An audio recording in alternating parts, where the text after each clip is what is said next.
Poème numéro 162. La pucelle et le diable. Gracieuse adolescente, offerte en sacrifice, sur sa robe indécente, portée sans artifice, un pan de soie flottait, exhibant une seconde, un sein trop ballotté, une fesse bien ronde. D'un pas de danse, elle courait le long d'un corridor immense, des torches pour jalons, accrochées à la pierre d'imposantes colonnes, psalmodiant des prières, entendues par personne. Perdue dans ce dédale, hantée d'âmes brûlantes, guidée par une voix létale et une ombre rampante qu'engendrait la lumière, ensorcelante contrée, à sa merci, dans sa tanière, elle allait le rencontrer. Lui, à l'opposé des dieux, aux desseins angéliques, lui, le maître de ces lieux, au courroux diabolique, lui que les mâles redoutent, haïssent ou idolâtrent, assaillis par le doute, qu'un jour il ne les châtre.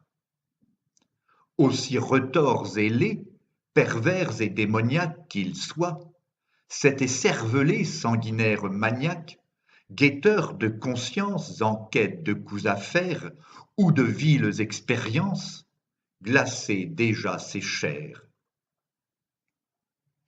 Elle pensait qu'à parler, elle finirait par trouver, malgré ses tares décelées et ses vices prouvés, niché dans son regard, trop plein de fatuité, une marque d'égard, un peu d'humanité. Entrer dans une salle, au plafond invisible, vaste ciel abyssal, aux étoiles impassibles, la chaleur d'un feu de cheminée, alors allumé pour eux deux, s'empara de son corps.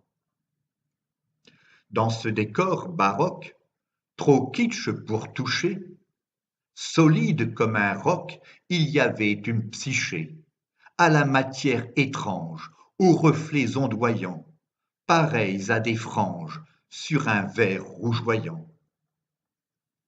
Quels palais incroyables! Des lambris somptueux, des mets sur des tables, des vins très voluptueux, et, parmi le chatoiement des vêtements jetés épars, un diadème de diamants, veillez qu'elle s'empare. Sans aucune rancune, elle attendrait minuit, qu'avec la pleine lune, au comble de l'ennui, chahuté par ses peurs de vierge délaissée, il traverse sur l'heure la glace sans la casser.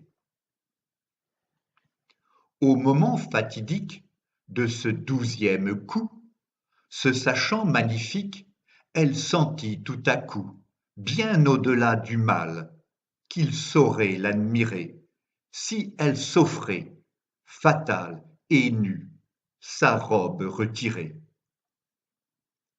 Chose faite, déroutante, elle exhibait à dessein ses formes aguichantes. Une main sur son sein et l'autre sur son sexe, ses cheveux avec passion, dénoués sans complexe, elle vibrait d'émotion. C'est alors que du sang, sorti de ses entrailles, beau présent jaillissant, s'écoula, vaille que vaille, sur ses jambes graciles, pour la première fois. Dès lors, femme nubile devenue, elle avait foi.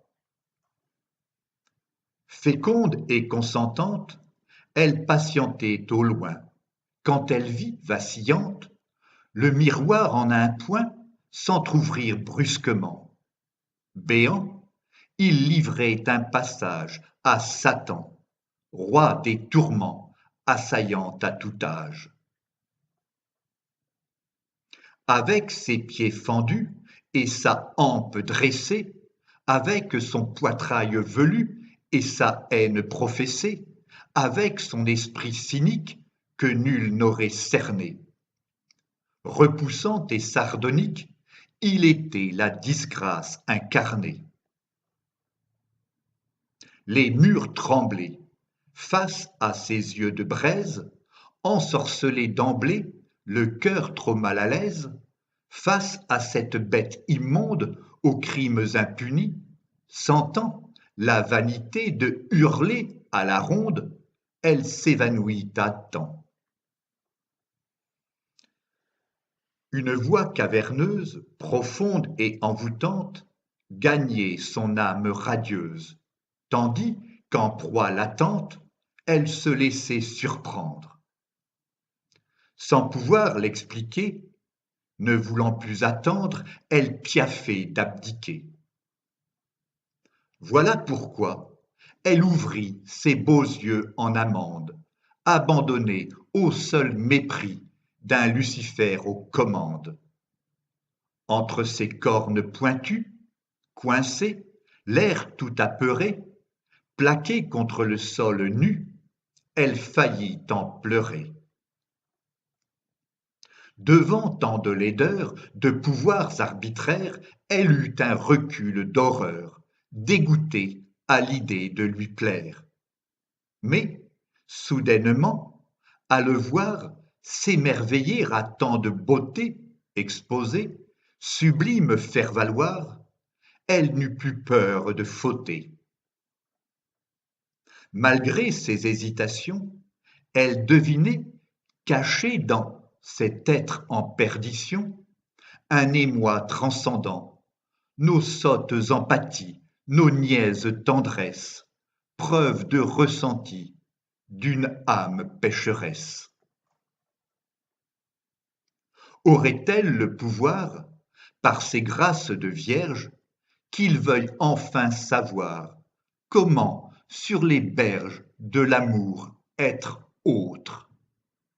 Hésitante et tremblante, l'imaginant des nôtres, elle sourit dans l'attente.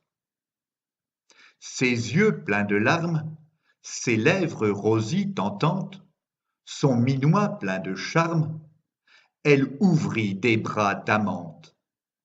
Et, à le voir admirer son aura, sûre d'un prince qui s'étonne, effrontément elle murmura: Prenez-moi, je me donne.